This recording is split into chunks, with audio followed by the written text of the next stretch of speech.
성경은 구원의 책입니다. 무슨 책이라고요? 구원의 책입니다. 구원의 책. 그러니까 하나님의 위대한 계획이 뭐냐면 하나님의 나라 건설입니다. 하나님의 나라가 세워지고 그 안에 들어가서 살 사람들을 하나님이 어떻게 결정을 하시느냐면 구원을 하심으로 결정을 하십니다. 그래서 구원받은 하나님의 백성들은 사실 모든 걸 다 소유한 거죠. 근데 이거를 어떻게 알 수 있느냐면 구원받은 사람들이 먹는 양식이 있어요. 그 양식을 먹느냐 먹지 않느냐로 알 수 있습니다. 바로 구원받은 사람들이 먹는 양식이 뭐냐면 바로 하나님의 말씀인 성경입니다.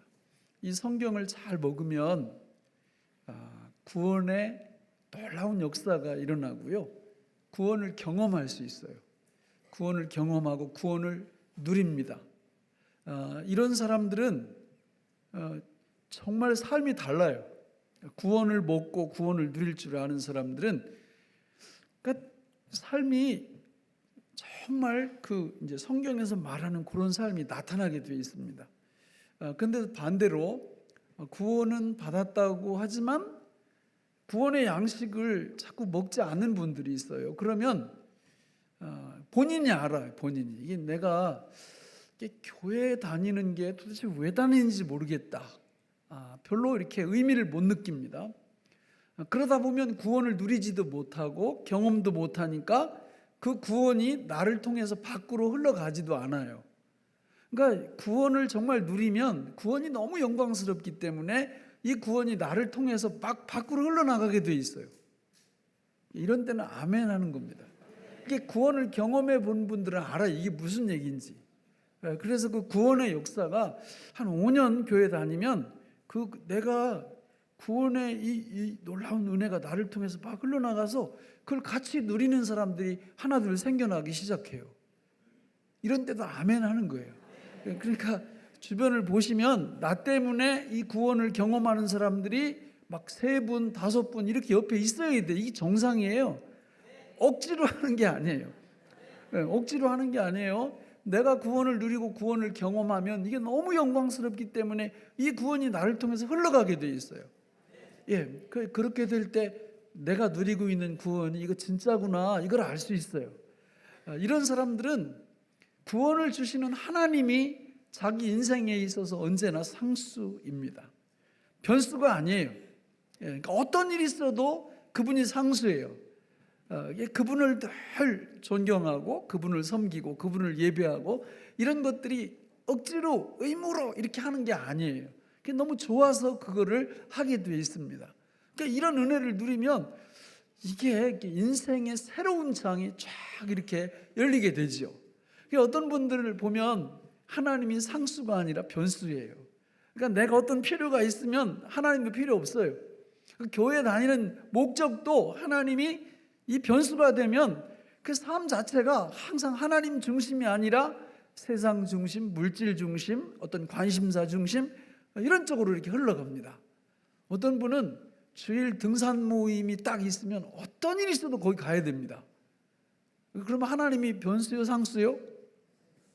하나님 변수예요. 그러니까 변수예요. 이제 그런 분들은 이게 하나님이 주시는 진짜 영원한 영생의 생명력이 이렇게 가지 않는 거예요. 그 경험을 못하는 겁니다. 그러다 보면 시들시들해지는 거죠. 그러나 구원을 누리고 구원을 경험하고 이렇게 살면 우리 삶의 모든 영역에서 이 구원의 역사가 왕성하게 일어나기 시작하는 거죠. 전 진짜 놀라워요. 여러분, 이 교회에는 기적이 일어나는 데가 교회입니다. 기적이 일어나요. 왜 기적이 일어나느냐면 하나님이 그 기적을 일으켜 주시는 거예요.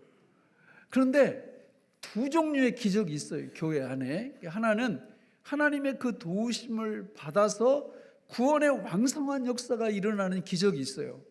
그러니까 이런 기적을 우리가 경험을 해야 되는데 또 한 부류는 아무런 일도 안 일어나. 이것도 기적이야. 그러잖아요. 아니 생각을 해봐요. 전지전능하신 하나님이 우리와 함께 하시는데 아무런 일도 안 일어난다. 이거보다 더 큰 기적은 없는 것 같아. 그러니까 여러분이 잘 생각하셔야 돼요. 어차피 기적은 일어납니다.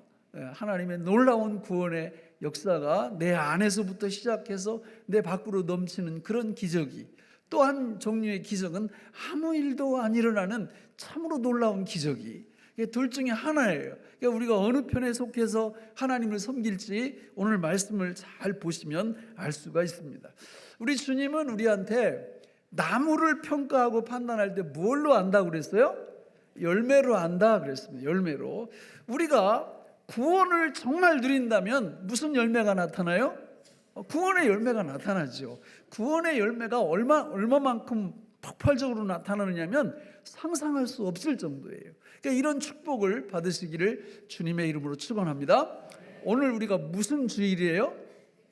맥주 감사 주일이에요. 맥주가 아니고요.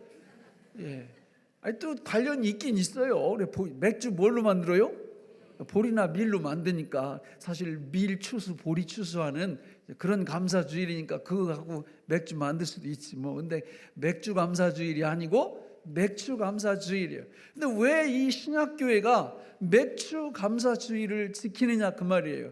이 명절은 구약에 속해 있거든요. 여러분, 구약에는 많은 명절들이 있습니다. 한 10개도 넘어요.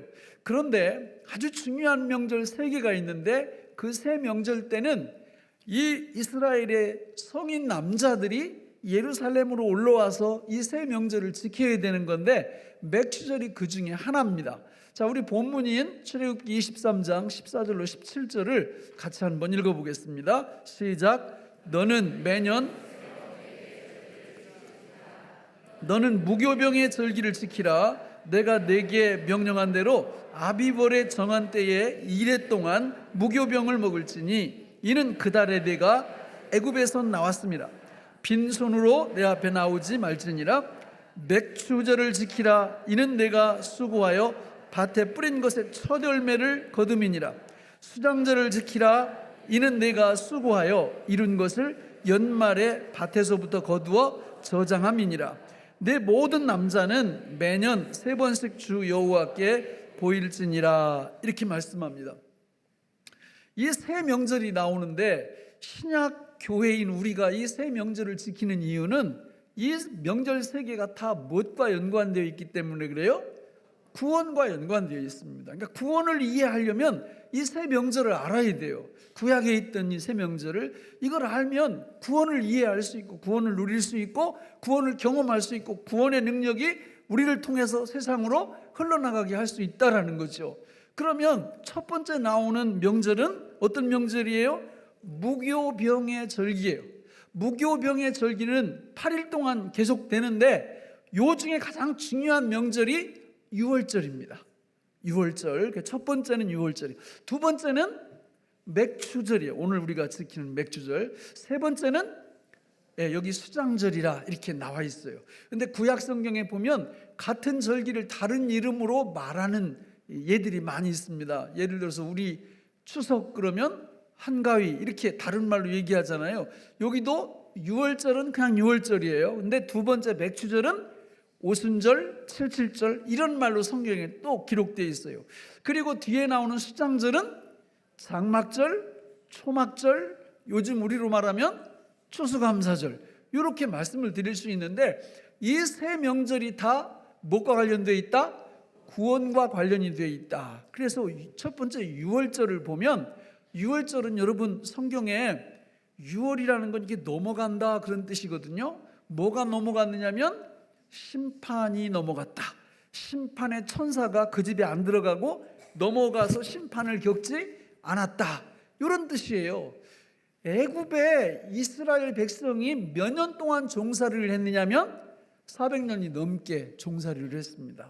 근데 여기서 중요한 거는 도대체 이스라엘 백성들이 왜 애굽에 들어갔느냐 그 말이에요.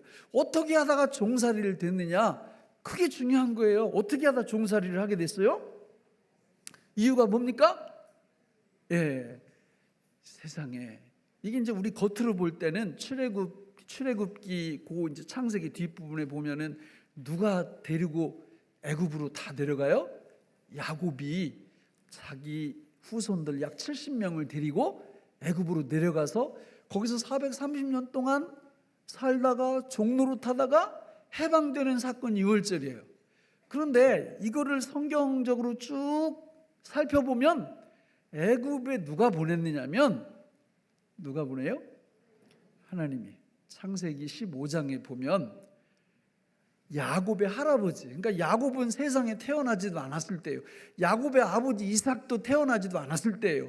그때 하나님이 아브라함에게 내 후손이 이방의 객이 되어서 거기서 종로로 타다가 때가 되면 내가 너희를 구원하리라, 이렇게 말씀을 하셨네요. 놀라운 이야기 아니에요? 오늘 저와 여러분들이 도대체 이 세상에 어떻게 오시게 됐나요? 저와 여러분들이 이 땅에 온 이유는 우리 부모님들이 이렇게 만나서 결혼해가지고 우리를 낳아주셨기 때문에 이 땅에 오게 된 거예요. 그렇죠? 그거는 겉으로 보이는 하나의 사실이지, 더 위로 올라가 보면, 성경에 보면 이 세상이 만들어지기 전에 하나님이 저와 여러분들을 선택하셔서 이 땅에 보내셨다, 이렇게 말씀하고 있어요. 이 땅에 보내셔서 때가 되니까 하나님이 전도자들을 세우셔서 구원 백성으로 우리를 불러주신 줄로 믿습니다. 이렇게 해서 우리 구원이 시작이 된 거예요. 구원이 이렇게 해서 우리 유월절이 시작이 된 겁니다. 그런데 유월절 다음에 뭐예요? 맥추절. 오늘 맥추 감사주일 지키잖아요. 맥추절 다음이 뭐예요? 수장절, 초막절이에요. 초막절. 이 초막절은 뭘 뜻하냐? 스가랴서 14장 16절 18절을 보면 이 기가 막힌 말씀이 나오죠. 같이 읽어보겠습니다. 시작. 예루살렘을 치러 왔던 나라들 중에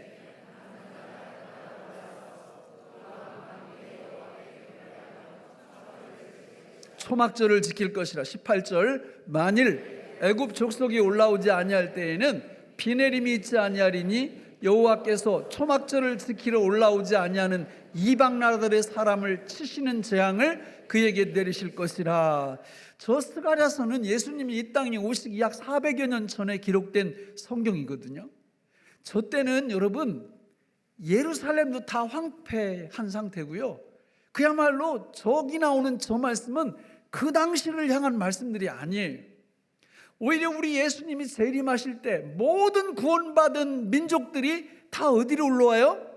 예루살렘으로. 그 예루살렘은 저 예루살렘이기보다는 새 예루살렘으로 올라오는 거예요. 그때 구원받은 백성들이 새 예루살렘으로 올라오는데, 그때 올라오지 않는 모든 불신자들에게 하나님이 화를 내리실 것이다. 지금 저 말씀이에요. 그러니까 결국 저 말씀이 뭐냐면, 구원받은 하나님의 모든 백성들은 구원의 완성인 알곡의 놀라운 은혜 속에서 천국에 다 들어간다. 그 말씀을 초막절이 담고 있는 거예요. 그래서 우리는 구원을 이야기할 때 초막절을 구원의 완성이라 이렇게 말씀을 드리는 거예요. 구원의 완성.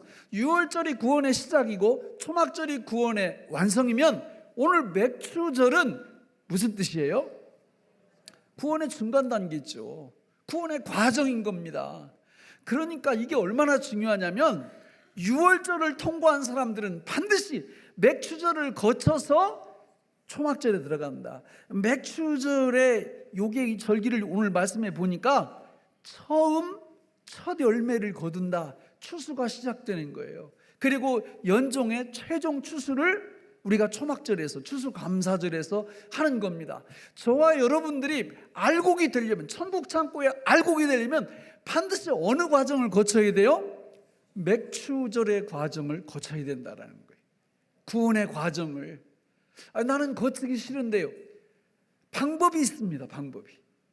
이 유월절 다음에 맥추절을 안 거치고 즉각 초막절로 들어가는 방법이 있어요. 가르쳐 드릴까요? 성경적인 예가 있어요. 예수님 옆에서 십자가에 같이 못 박혀서 죽어가던 강도가 예수님께 말씀합니다. 예수님, 당신의 나라가 임할 때 저를 기억해 주세요. 그랬더니 예수님이 내가 오늘 나와 함께 낙원에 있으리라. 그 사람은 맥추 과정을 안 거쳤어요. 그러니까 지금도 이게 꿈인 분들은 기도하세요. 하나님, 제가 이 맥추의 이 과정을 안 거치고 유월절에서 초막절로 직행하기를 원합니다. 이러면 하나님이 기도를 들어주실 수 있어요. 그러면 즉각 어디로 가시는 거예요? 소천하시는 겁니다. 하늘의 부르심을 받는 겁니다. 그러나 그런 분들 빼고 모든 구원받은 하나님의 백성들은 반드시 뭘 거쳐야 돼요? 맥추의 과정을 거쳐야 됩니다. 이게 무슨 뜻이냐? 자, 맥추절의 다른 이름이 오순절이라 그랬어요. 사도행전 2장에 보면 오순절날 이 땅에 누가 오십니까? 성령이 오세요. 그래서 우리 구원이 알곡으로 쭉 가려면 반드시 누구의 도움을 받아야 돼요? 성령님의 도움을 받아야 됩니다. 그래서 교회가, 신약교회가 맥추 감사주의를 지키는 거예요. 성령의 도움을 받지 못하면 무슨 일이 벌어지냐? 아까 제가 말씀드렸죠? 교회에 두 개의 기적이 일어난다고. 하나는 구원을 풍성하게 누리면서 이 구원이 너무 영광스러운 거예요. 그래서 자기가 막 누리는 건 기본이고 그 구원이 그 사람을 통해서 옆으로 계속 흘러가요. 온 세상에 구원의 생명수를 계속 흘려보내는 그런 기적이 일어납니다. 반대는 아무 일도 안 일어나. 그러니까 6월절을 거쳤다고 그러는데 그걸 참 의심해 보셔야 돼요. 진짜 무슨 얘기냐? 내가 5년, 10년, 20년 내가 예수를 믿는데 나를 통해서 그 구원의 축복에 동참하는 사람이 정말 없다. 나는 눈 씻고 봐도 없다. 이런 분들은 본인이 정말 6월절을 통과했는지 이걸 점검해 보셔야 된다라는 거예요. 아니 생각을 해봐요. 세상에서 유력한 사람도 내가 당신 도와줄게 그러면 그 사람 삶 변한다고 그랬죠? 근데 우리 성령 하나님은 전지전능하신 하나님이십니다. 그분이 우리한테 오셨는데 아예 고린도전서 3장 16절에 보면 우리 안에 이 안으로 들어오셨어요. 그럼 우리와 함께 사신다니까요. 그럼 어떻게 아무 일도 안 일어나? 그거 신통방통한 거 아니에요? 뭔가 일어나야 될 거 아니에요. 전지전능하신 하나님이 우리 안에 오셨는데 어떻게 아무 일도 안 일어나느냐고. 그러니까 그런 때는 의심을 해봐야 돼요. 내가 맥추 과정을 제대로 거치고 있는지, 나에게 성령님이 와 계시는지, 와 계신다면 어떻게 아무 일도 일어나지 않는지 이걸 고민을 해보셔야 되는 거죠. 그분이 우리한테 오시면 여러분 세상 사람들도요, 미국 무당들 보면 이제 무당 종류가 두 가지거든요. 하나는 학습무당, 하나는 강신무당이 있어요. 강신무당은, 학습무당은 배워가지고 점쟁이 노릇하는 거고, 강신무당은 진짜 귀신을 받아요. 귀신을 받으면 작두도 타. 발이 안 베죠? 아니, 그러면 저와 여러분들은 무슨 신을 받았어요? 성신을 받아. 성신을, 진짜 신을. 그렇다고 또 오늘 가서 작두 이렇게 엎어놓고 위에 올라가지 마요. 예? 아니 귀신 받은 사람도 작두를 타는데 진짜 신을 받은, 성신을 받은 우리에게 아무 일도 안 나타난다? 그거 기적이지. 기적. 기적이 기적. 이런 기적이 너무 많이 일어나는 거예요. 교회 안에서 아무 일도 안 일어나고 교회 다니는 분들, 그거 정말 신통방통해. 나 연구 대상이에요. 연구 대상. 예? 여러분 전지전능하신 하나님이, 성령 하나님이 우리한테 오시면 우리 삶 속에서, 삶의 모든 영역에서 그분이 함께 하세요. 그분이 함께 하세요. 사업할 때 이걸 모르면 혼자 하는 거예요. 그냥 직장 다닐 때도요, 이거 모르면 혼자 하는 거예요. 직장 이거 알면 그분하고 같이 하는 거고, 공부할 때도요, 이거 알면 그분하고 같이 공부하는 거예요. 자녀 키울 때도 마찬가지고요, 결혼할 때도 마찬가지고요. 그분이 별명이 보혜사예요. 보혜사. 보혜사라는 거는 돕는 분, 파라클로테스. 발음도 잘 안 되네. 하여튼 파라는 맞아요.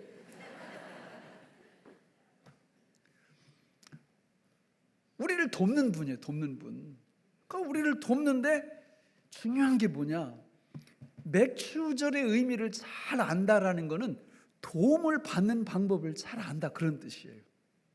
이거를 제가 가르쳐 드리려고 제자훈련을 하는 거예요. 제자훈련. 그러니까 설교 시간에도 얘기를 하지만 제자훈련을 하면 1년 동안 요걸 가지고 계속 연습을 시키는 거예요. 연습을. 근데 사람들이 연습을 잘 안 하려고 그래요. 제가 축구를 진짜 좋아하거든요. 축구를. 제가 천국 가면은 그게 없으면 안 되는데 그럴 정도로 이렇게 축구를 좋아하는데 저는 이렇게 선수 생활 한 적이 없어요. 그래가지고 요즘도 운동장에 가서 이 공을 말이죠 발로 이렇게 갖고 움직이는데 손으로 공을 갖고 움직이는 것처럼 그렇게 재주가 좋은 분들이 많아요. 우리 교인들 중에도 있어요. 그 막 선수 생활도 하던 이런 분들도 있고 그런데 우리 때는 이렇게 선수를 안 하면 그런 걸 배울 수가 없었어요. 근데 요즘은 유튜브라는 게 있어가지고요, 거기 들어가면 다 가르쳐 주는 거예요. 그래서 제가 이렇게 보니까 야, 세상에 저걸 내가 20대만 이런 방송이 있었어도 내가 정말 축구를 잘할 수 있겠다. 거기 이렇게 보면은요, 선수 출신들 코치들이 가르쳐줘요. 기술을, 드리블 기술을 이렇게 딱 가르쳐줘요. 이렇게 공 있으면 좋겠다. 그래서 한번 해보고 드리블을 이렇게 하는 거라고. 하나, 둘, 셋 이렇게 딱 가르쳐. 이 드리블을 잘 이렇게 가르쳐 주면서 뭐라고 얘기를 하느냐면, 요거는 연습을 해야 여러분 것이 됩니다. 그 연습을. 그러니까 요 연습을 50번 하세요. 이렇게 50번 하세요. 그리고 3세트. 그 몇 번이요? 150번. 그래서 제가 그걸 보면서 야, 정말 나 20대 때 이런 방송이 있었으면 지금쯤 정말, 사실 지금도 좀 차거든요. 근데 저걸 배웠으면, 저걸 저렇게 배웠으면 지금쯤 정말 이걸 어떻게 표현할 수 있을까? 너무 아쉬운 거예요. 아쉬운 거예요. 이게 50번 하세요. 이걸 3세트 하세요. 내일 또 하세요. 완전 이번에 저 20세 이하 그 축구 이렇게 우리나라 이강인이가 이렇게 하는 걸 딱 보니까 얘가 그 마르세유 턴을 너무 잘하는 거예요. 저도 할 줄 알아요. 근데 저는 어떻게 하느냐면 운동장에서 이렇게 공을 몰고 가다가 마르세유 턴을 해야 되겠다 이렇게 마음을 먹고 해요. 그러니까 잘못하다 얘는 뺏기고 그러죠. 근데 얘는 보니까 마르세유 턴을 하는데 이렇게 해야 되겠다, 그게 아니야. 몸이 반응을 해. 몸이 자연스럽게 그걸 하는 거예요. 이렇게. 와, 이게 하늘과 땅 차이죠. 하늘과 땅 차이. 제가 왜 이 말씀을 드리느냐, 수많은 사람들이 교회에 다니지만 성령님의 도우심을 받는 방법을 배우질 않아. 그리고 배웠으면 그걸 연습을 해야지. 연습을. 두 분만 아멘을 하네. 이게 여러분, 아니 전지전능하신 하나님이 우리 안에 오셔서 나와 함께 살아주시는데 그분의 도움을 받는 법을 배운 사람하고, 그리고 그분의 도움을 늘 받고 사는 사람하고 그냥 평생 자기 혼자 생각으로 믿음 생활하는 거예요. 자기 혼자 생각으로. 그래서 성령님이 도와주질 않으세요. 그리고 혼자 하는 거지. 공부도 혼자 하고, 자녀들도 혼자 힘으로 키우고, 직장도 혼자 힘으로 다니고, 사업도 혼자 힘으로 하고, 그냥 성실하게 사는 거예요. 성실하게. 그게 아니라 그 말입니다. 성실함 이런 거는 그냥 기본이고 기본. 그분하고 같이 사는 거예요.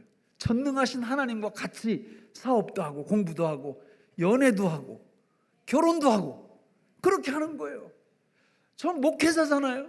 목회를 저 혼자 하면 못합니다. 못해. 여러분, 목회가 얼마나 힘든지 모르시죠? 모르시지. 어떻게 아시겠어요? 목회자가 아닌데. 그러니까 목회를 하다 보면요, 교인들 중에 별 사람이 다 있어요. 그렇잖아요. 그죠? 그거를 내가 어떻게 혼자 다 감당해. 그런데 누구하고 같이 하면?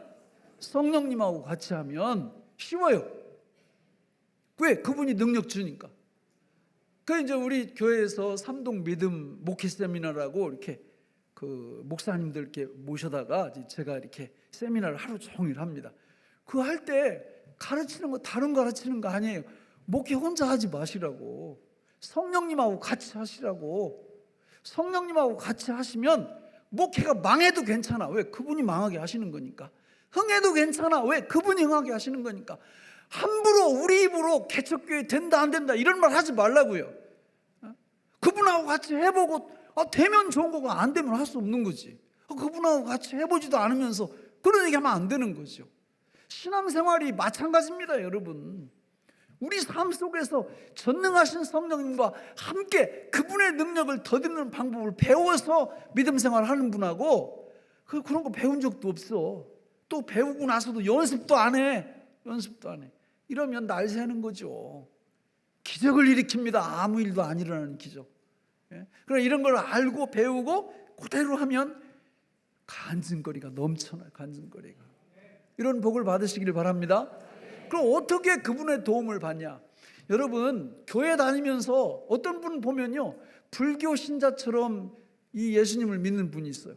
어떤 분 이 유교 신자처럼 예수님을 믿는 분이 있어요. 그게 무슨 얘기냐? 불교 믿으려면 부처님이 오셔서 도와주셔요, 안 도와주셔요?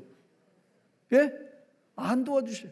유교 믿으면 공자님이 오셔가지고 도와주십니까?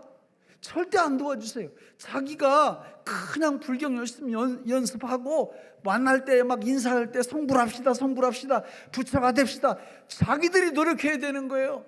너 죽으라고 공부해가지고 거기 나오는 진리들, 진리인지 아닌지 잘 모르겠지만 하여튼 그거 열심히 공부해가지고 이대로 유교 신자답게 자기가 사는 거예요. 자기가. 공자님이 하나도 안 도와준다고요. 그러나 기독교는 뭐냐? 전능하신 성령, 성부의 영, 성자의 영이신 성령께서 우리 안에 오셔서 우리에게 구원을 이루도록, 알곡을 이루도록 이 땅 위에서 우리를 도와주시는 거예요. 그 도와주심을 받을 줄 아는 거, 이걸 신앙생활, 믿음생활이라고 그러는 겁니다. 우리 힘은 별로 없어요. 우리 힘은. 그럼 어떻게 그 도움을 받냐? 자, 우리 성경 갈라디아서 5장 우리 예를 들어보겠습니다. 19절로 21절 같이 읽어보겠습니다. 시작. 육체의 일은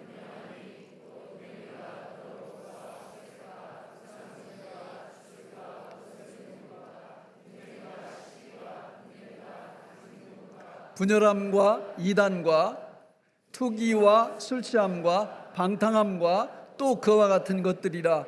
전에 너희에게 경계한 것 같이 경계하노니 이런 일을 하는 자들은 하나님의 나라를 유업으로 받지 못할 것이요. 자, 거기 19절 다시 띄워봐요.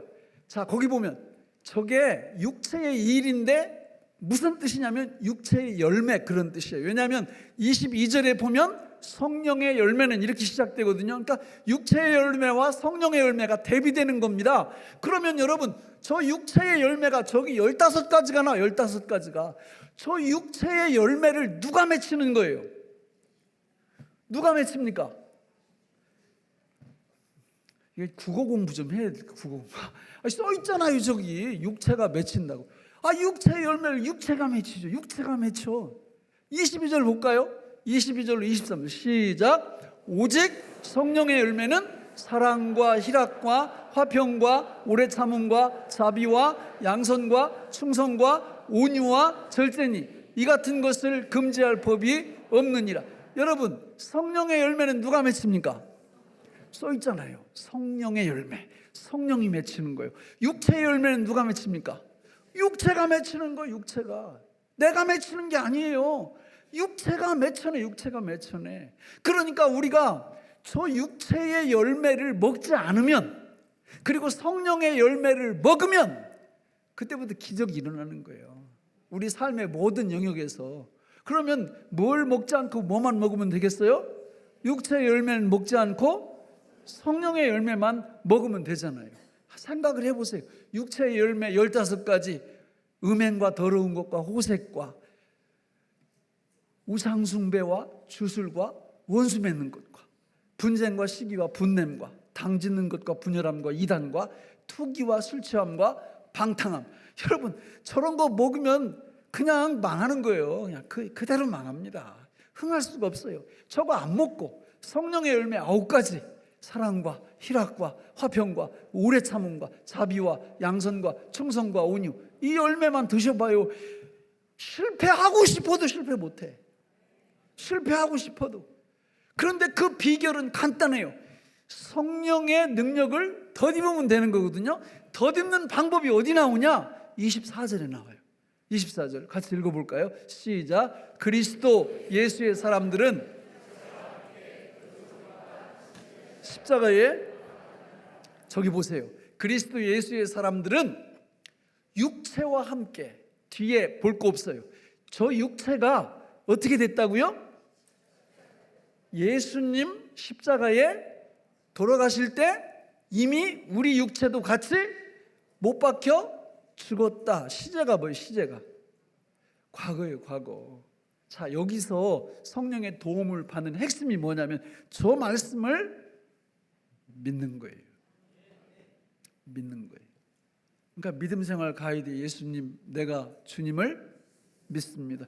여러분, 이 말을 폼으로 써놓은 게 아니에요. 그 고백을 할 때 저게 생각나야 돼. 내 육체는 내 안에서 절대 저 열매를 맺을 수 있다 없다? 없다. 왜 못 맺어요? 죽었으니까 시체가 무슨 열매를 맺어. 그걸 믿음으로 선포하라 그 말이죠. 그때 누가 역사해 주세요? 성령이 도와주시는 거예요. 믿음으로 선포할 때 성령이 도와주셔서 저 육체의 열매가 내 안에서 못 맺어. 맺혀내봤자 내가 안 먹어. 반대로 어떤 열매가 드러나요? 성령의 열매가 드러나. 그걸 믿음으로 먹게 돼요. 이렇게 될 때 기적이 일어나기 시작해요. 기적이. 이런 축복을 우리가, 여러분들이 성경을 읽으실 때 성령이라는 단어가 딱 뜨면 다 무엇과 관련되어 있는 거예요? 구원과 관련돼요. 구원과. 왜? 성령님은 구원을 적용시키기 위해서 오신 분이니까. 성경 읽을 때 여러분 성령이 딱 뜬다 그러면 이 성령 하나님이 구원을 지금 도우시려고 여기서 어떤 말씀을 하시나, 이걸 딱 보셔야죠. 그래서 성령님이 구원의 축복을 우리 누리려 하시는 영역을 보면 굉장히 많은데 대표적인 게 5가지예요. 예배, 말씀, 기도, 봉사, 전도. 여기에 성령께서 정말 강력하게 역사를 이루시죠. 그 말씀이 나올 때마다 우리는 어떻게 돼요? 믿으면 돼요. 믿는 방법이 뭐라고 그랬어요? 아멘, 아멘, 아멘. 아멘 할 때 성령이 역사하시는 거예요. 하나님의 말씀이, 성령과 관련된 말씀이 선포될 때 아멘 하실 때 성령이 우리를 돕기 시작하십니다. 그거를 성경에서는 성령으로 산다, 성령으로 행한다, 성령을 근심시키지 않는다, 성령을 회방하지 않는다, 소멸하지 않는다, 이렇게 표현하는 거예요. 마태복음 12장에 보면 거기 무서운 죄가 나옵니다. 아주 무서운 죄, 용서받지 못하는 죄. 무슨 죄일까요? 성령 회방죄. 번역된 성경으로는 성령 모독죄예요. 이게 뭐냐? 성령님이 구원의 역사를 일으키시는데 그걸 거부하는 거예요. 계속 한두 번 거부하는 게 괜찮아요. 회개하면 되니까. 계속 거부해. 계속. 그러면 혼자 살게 되죠. 성령의 능력을 덧입지 못해요. 그거를 성령 모독죄, 성령 회방죄 이렇게 얘기하는 거예요. 말씀을 맺겠습니다. 저는 우리 교회에 나오는 모든 분들이 혼자 살지 않기를 바랍니다. 혼자 살면 기적이 일어나요. 기적이. 아무 일도 안 일어나는 기적이. 성령 하나님과 같이 살기를 바랍니다. 그렇게 할 때 성령의 강력한 역사가 우리 생의 모든 영역에서 일어나는 겁니다. 이런 축복의 주인공들이 되시기를 예수님의 이름으로 축원합니다. 기도하겠습니다. 하나님 아버지, 오늘 우리에게 주신 이 말씀이 생명의 양식이 되게 하여 주옵소서. 예수님의 이름으로 기도하옵나이다. 아멘.